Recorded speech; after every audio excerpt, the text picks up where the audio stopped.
Hello, this is Brad Belt. I'm a Town of Kiowa Island Council member, and this is another in our continuing series of podcasts with community leaders. Today, I'm joined by, fortunate to have him with us, Herbert Ames, who is the Managing Director for Edens. For those of you watching or listening who don't know, Edens is the owner of Freshfields Village, and it's actually now, happy anniversary, 1-year anniversary, since Edens acquired Freshfields Village.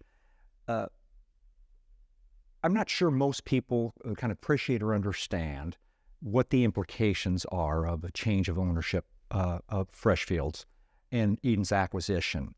And I suspect most people weren't really aware of the ownership of the prior owner, Northwood Investors. But I suspect things are going to be a little bit different with Edens, and I'd like to talk about that, and particularly start with a kind of background about the company, your leadership, and your CEO. And I think I have some experience with Edens, limited, being from Washington, D.C., prior to becoming a resident here on Kiowa Island, familiar with the Union Market development in Washington, D.C., which is truly transformed a portion of the city, as well as the Mosaic development near Tyson's Corner. Again, very unique. Edens is a property development company, manages, owns shopping centers, retail centers around the country. You've expanded your footprint across the country, I think more than 100 properties, but I don't think that begins to really describe what Edens is all about. And I'm going to do a little cheat sheet here from the company's website. The mundane part is Edens is a retail real estate owner, operator, and developer of a nationally leading portfolio of 110 places. That's the mundane part. Then we get into the company's purpose. Our purpose is to enrich community through human engagement. Our work is bigger than real estate. We are in the business of humanity. Big words, big concepts. What's that all about, Herbert? It's pretty deep for a real estate company, but I think if you really look at the fundamentals and the foundation of our organization, who we play in the retail real estate world, which is constantly being disrupted, is constantly changing and evolving, really since the beginning of all retail. So if you look at, going back to the Sears catalog and how that disrupted, how many ever years ago that was. So in today's environment, you can buy something and have it delivered to your house on your phone in hours. So I think when you look at our role in community, it's so much bigger than a transaction. It is really about connecting and enriching that community, and we do that through a number of ways, but through design, through the engagement of our communities, through events, through activations, through our retailers, and also through things that we host on properties throughout the portfolio, and then curation. So. How do we want these places to look and feel? Who are the right tenants to be here? What's missing from a food standpoint? So it's so much deeper than that. The customer is faced with so many options for their time, and so we have to create an experience that connects very emotionally with that individual. And you can walk around Freshfields, and we are at Freshfields right now here in our office, where we have 3 and in the summer a 4th employee here that spend every day here on site. But when you walk around this property, you see those connections with kids, with their grandparents, going to get ice cream, and it's just that experience is so valuable in what we do. So that's what distinguishes, and I've gotten to know your CEO, Jody McLean, who's been with the company since she started out. I think that may be true with you as well. That's true. And which I think speaks volumes about the company culture. To have you been almost 20 years? 20 years, 19 years, Okay. 19 years. And I think she's been with the company even longer than that, and became CEO a number of years ago. And this different approach to retail. One of the things, again, that, pulling from your cheat sheet here, my cheat sheet, if I can get that, it is, you talk about, you design our places to achieve 3.5 trips per week and 5 hours of dwell time. Now, I can certainly see Seabrook Island residents, Kiowa Island residents coming at least 3.5 times a week to Freshfields Village. Probably more. Probably more. But talk about kind of getting to that dwell time. What is that all about? So it's really in the most basic form. It's about, if we can get your time, we can get you to spend money on a property. So we know that for every 1% increase in dwell time relates to 1.3% increase in dollars spent. So if you're here at Freshfields for an hour, you're going to spend money in some form or fashion. And obviously we want you to stay longer. What's interesting about Freshfields specifically, our average portfolio sees per trip about 45 to 60 minutes of dwell time. Think about your trip to the grocery store or to a restaurant or whatever. Freshfields has 112 minutes of dwell time. So that's significant. People are coming here. They're coming here in the morning because they're coming here on a cloudy afternoon where the beach isn't an option, whatever the case may be, but they're spending significant time here at this place. And that translates into dollars spent. And then if you kind of look back at maybe a more macro approach at Charleston, Charleston is a 750 plus or minus thousand people in the MSA, but it really acts like a 2 million person MSA. So it's punching above its weight class in that regard, and that's driven by the tourism and the summer season mostly, but it's really a year-round phenomenon too. And you're seeing that a lot more out here at Kiowa and Seabrook, Kiowa River, et cetera, with more full-time residents. I think maybe you were a product of realizing why I'm not spending more time here. And so you're seeing a lot of that as well, but it's about capturing multiple trips a week and extending that dwell time so that we can capture more retail sales. So this touches upon that a little bit, but I wanted to get into the question of why Freshfields, why the Freshfields acquisition. Many of your projects and developments are in larger metropolitan areas, sometimes in the more urban core. Sure. Certainly true in Washington, D.C. I know you're in Charlotte. You're in a number of large cities. You're building a large project in Atlanta right now. What was it about Freshfields? And maybe in that context, be helpful to understand a little bit of the nexus that Edens has to this area, to this region. I suspect most people don't realize, I certainly didn't beforehand, that Edens was actually birthed in Columbia, South Carolina, and I believe you are a Gamecock. I am a Gamecock. I am a native South Carolinian as well. There was lots of ties to South Carolina. I grew up in Florence. My wife was actually here at the 2012 PGA Championship, the day that we met. So we met in Charleston. She was living here at the time. We were introduced. So lots of ties. My first memories of Kiowa really was I was thinking about this yesterday on the way over, was really the 91 Ryder Cup. That was kind of my first exposure to what was happening down here. I think a lot of people's real exposure to how great this place was.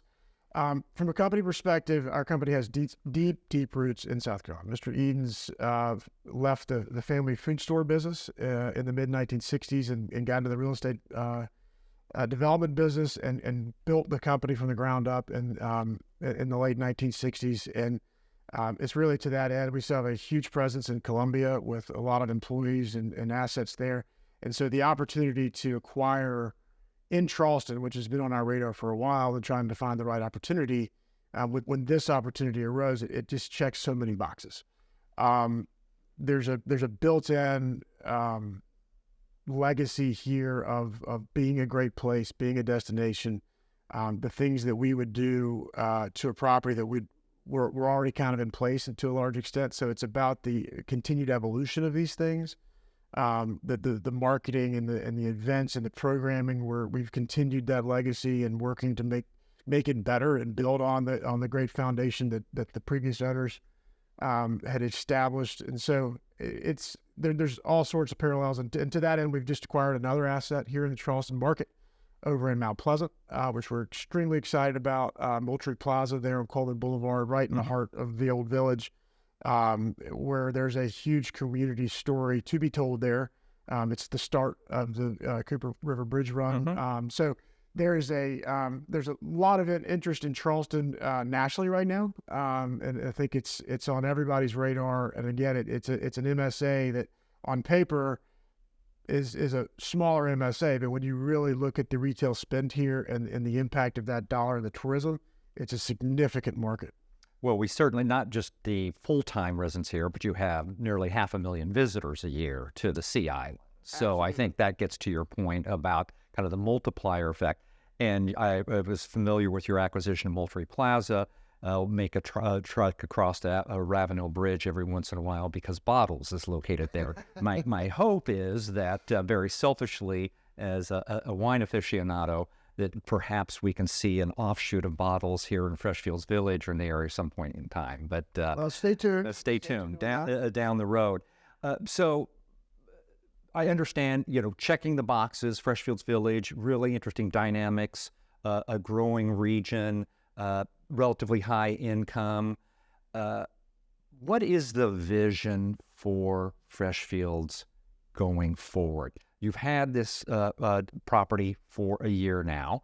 I suspect most people would say they can't, see that many changes yet. Obviously, you've had pretty high occupancy here for the most part, so you acquired leases that were already in place.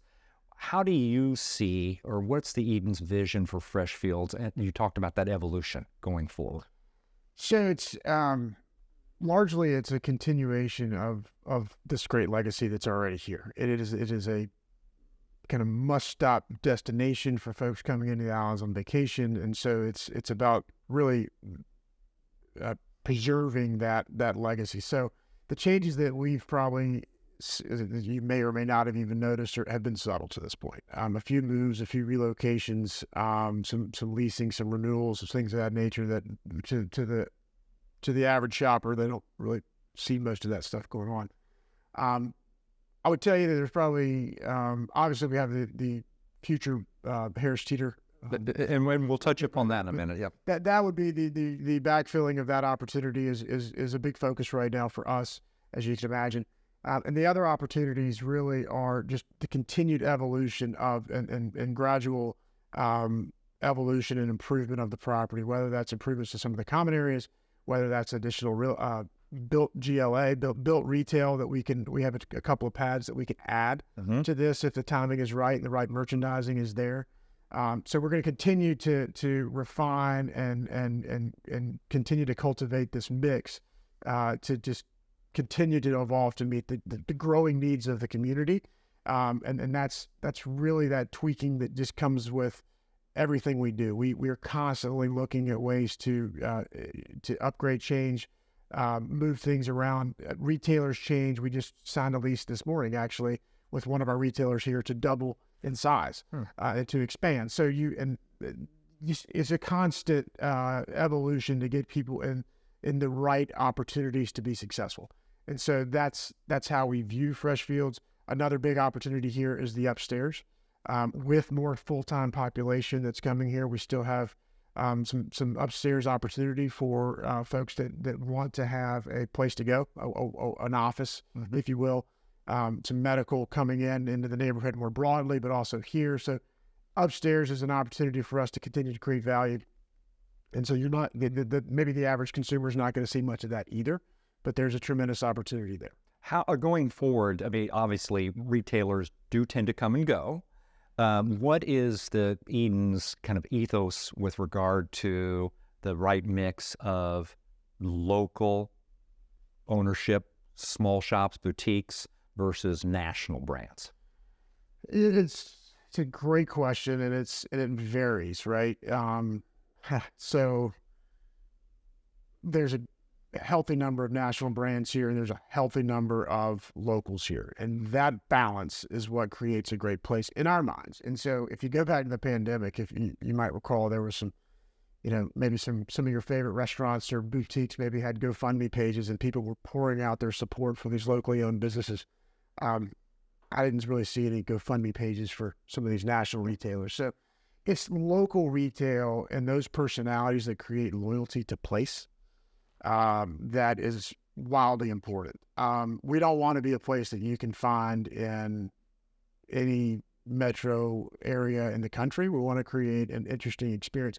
Some of that comes with the events that we have. Some of that comes with the fact that maybe you have showroom here, or you have luminary where they're carrying things that you can't find at the Saks at the mall, or whatever the case may be. So an experience, it could be the fact that we have a local operator running our wine store here that knows that you like this special bottle of wine that is looking out for you when you're going. Whatever that is, those are the types of things that create great place, and they create that loyalty that is that brings and draws people back day in and day out. Well, speaking of loyalty, I'm sure you're aware there was a lot of community chatter about the future of Indigo Books.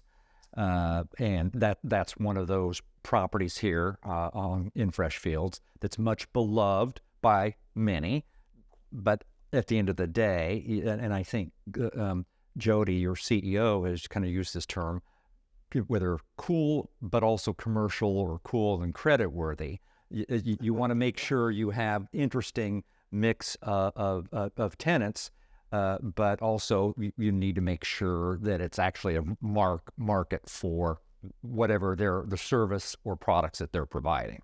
Absolutely. And we love, who doesn't love a bookstore, right? And we love that they're a part of the family here and part of our mix. And they're a great ad, and they bring a lot to that experience. I was sitting there yesterday and watched kids walking in with their parents walking out with books. And in fact, my colleague who has young kids, who's here with me this trip, just bought a stack of books for his young daughter. So and love that they're part of the mix, and that's what it's about. It's about being able to have different shopping experiences within furniture, to women's fashion, to men's fashion, to athletic wear, across the board, and then having that in there as well. And then the mix of services as well, right? We have an animal vet, we have a dentist, we have an optical optometrist. So that's about creating this balance and this mix that makes this place so special.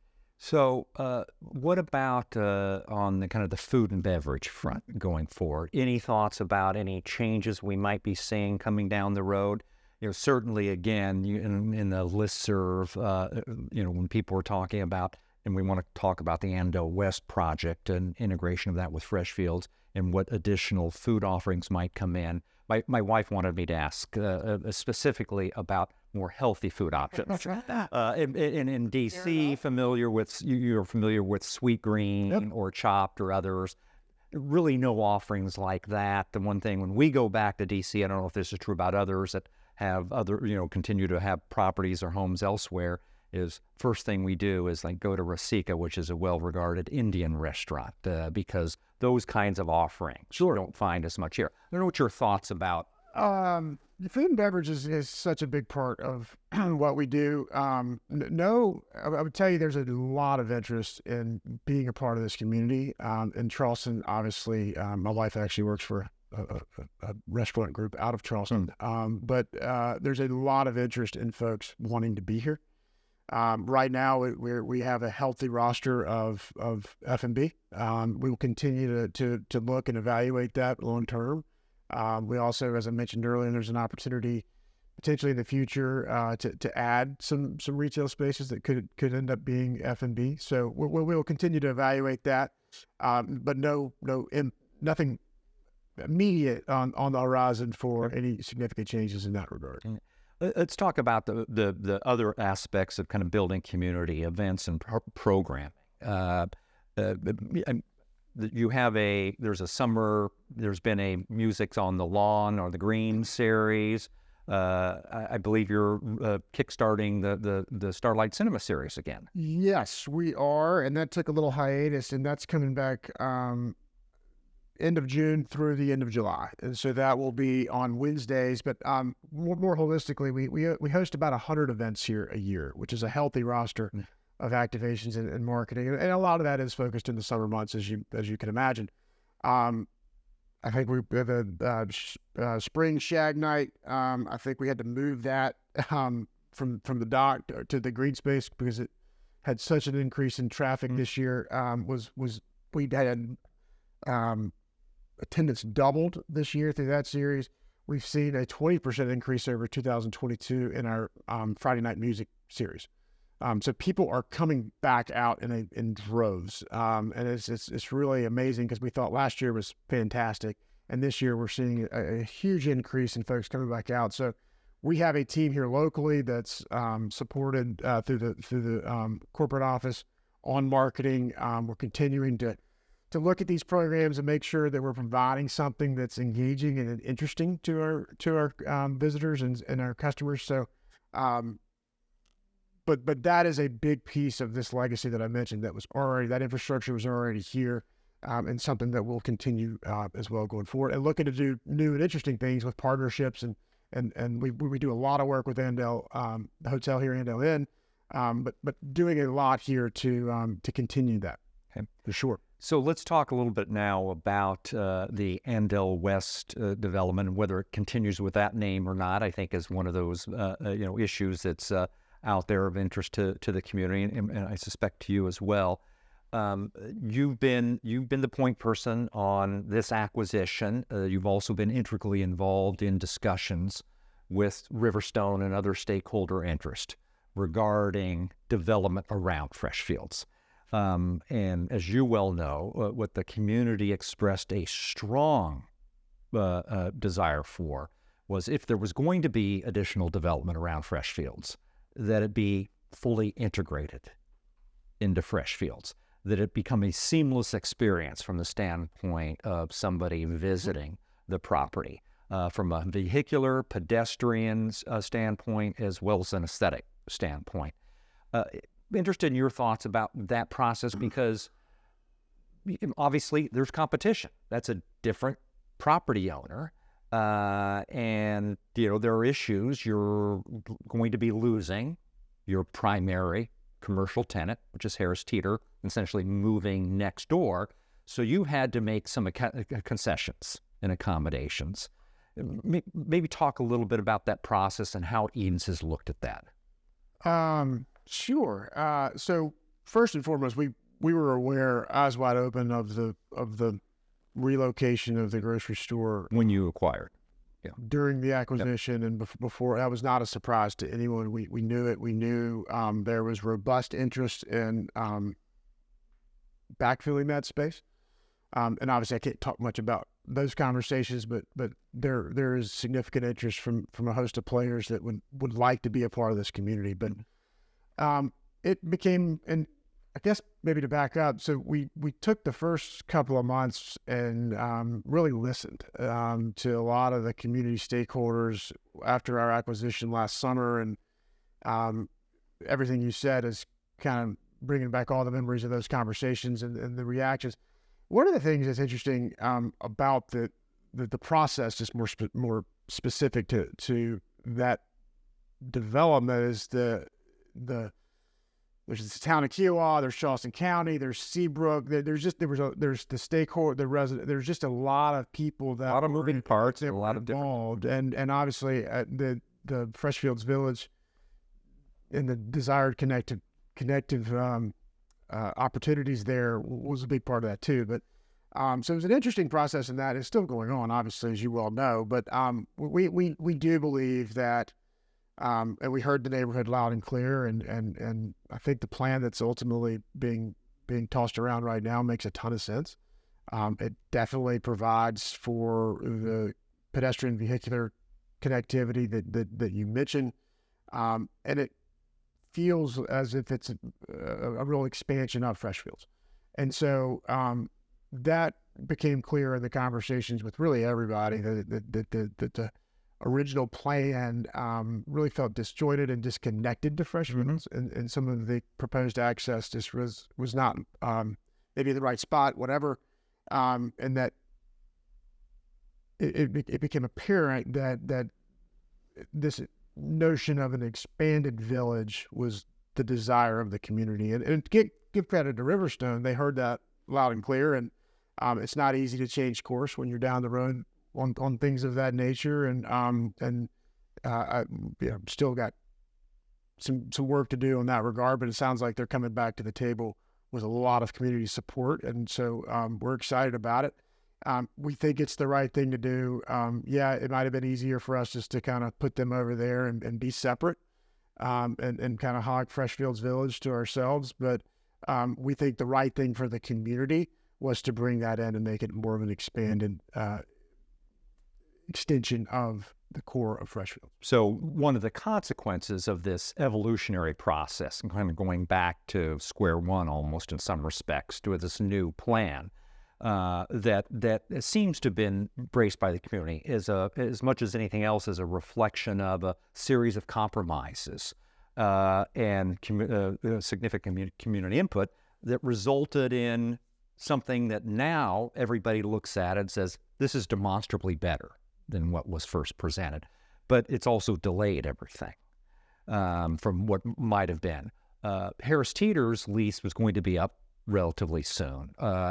So have you worked out something with Harris Teeter for kind of a transition process? In concept, yes. The details are still being worked out, but in concept, yes. Okay. It is important to us that there's a grocery store for this community. So we're in deep conversations, and it's probably not appropriate to comment much more than that. But yeah, we're working to those. And I suspect you're probably not want to comment much more on kind of the backfill once that transition occurs. But there has been expressed interest. Sounds like you want bottles. Well, bottles would be fine. I suspect that's a small minority that would want to have that whole space taken up by bottles. I'd certainly raise my hand, but interest in other kind of specialty food and prepared food types of options.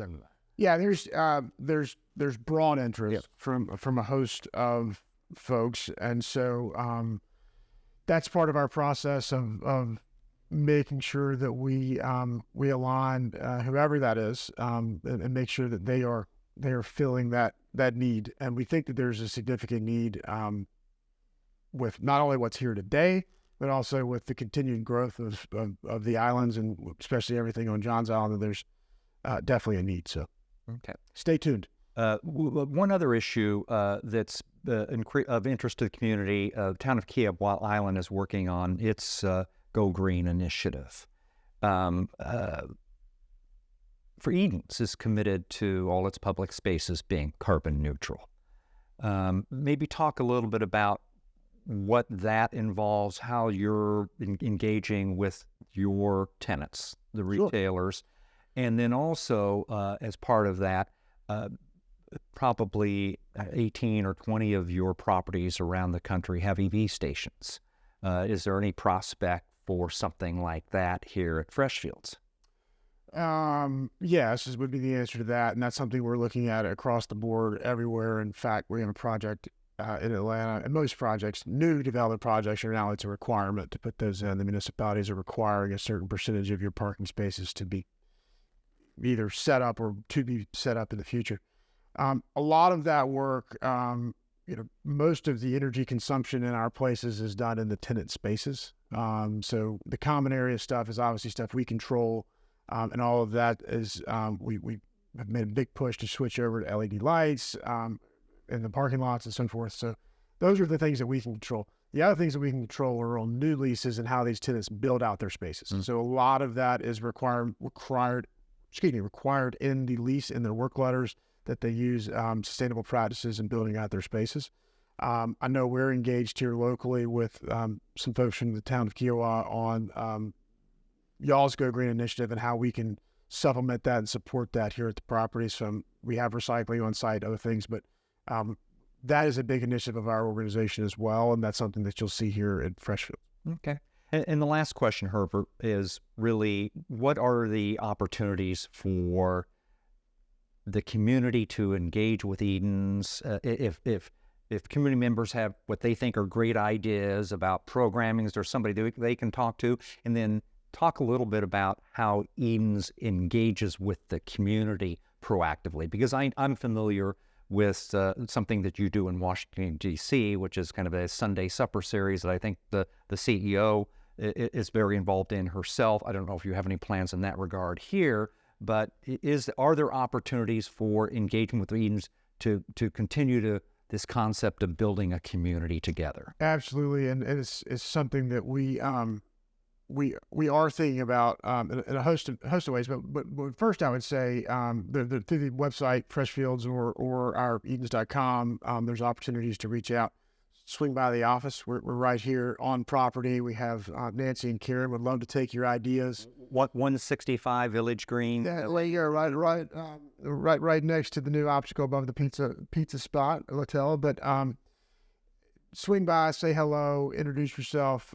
They are fantastic people here, and they're on site for a reason. They're on property for a reason. We want them to be engaging. We are looking to do something a little more in depth with maybe a series of smaller groups to engage and really get some feedback from the community and give them an opportunity to speak out and let's hear their voices on what they want to see here, from events to tenants and so forth. So stay tuned on that. Nothing quite ready to report just yet, but we'll be in touch. Very good. Well, Herbert, thanks very much for spending time today to share your perspectives and the company's perspectives on the future for Freshfields Village. I know it's of great interest to everybody in our community. This is our town center. Absolutely. And we're very excited about what the future holds under Edens' ownership. Well, thank you for having me. It's a pleasure.